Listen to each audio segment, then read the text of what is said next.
ana ula-ulane diwer. Nah, ula diwer ning dhuwur sedhet ana cah prawan kok ndesuk-ndesuk ulane ndengongok terus nyokot udel. Bar dodo terus udel.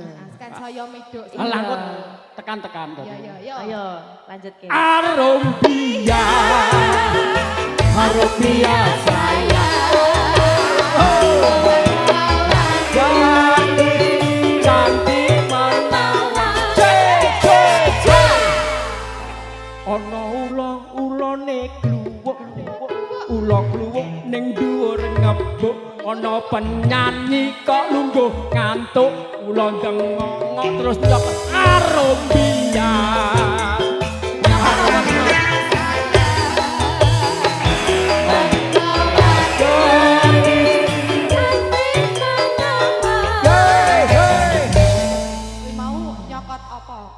Ngerti terus tutukannya langsung arumbia. Arumbia meneh.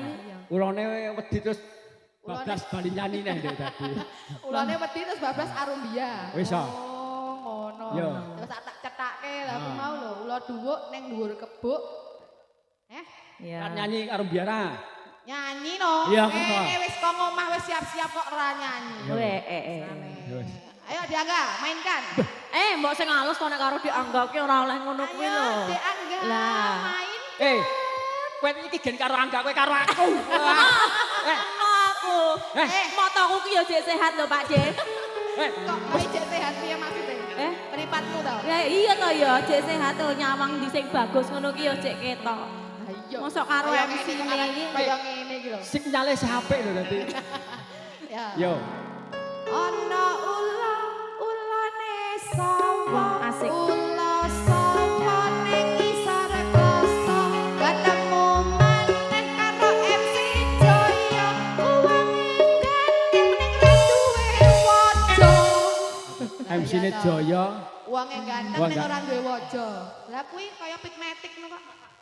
tanpa gigi berarti. Tanpa gigi ya. Kowe ora apa-apa nduk malah penak iwili-wili dadi. Kok penak piye to? Apik iki. Alah mlebu-mlebu. Oh, iki ngelem apik lho. Lah ya, oh apik. Apik. Apik endi karo Angga? Yo Mas Angga to nek aku iki. Arumbia.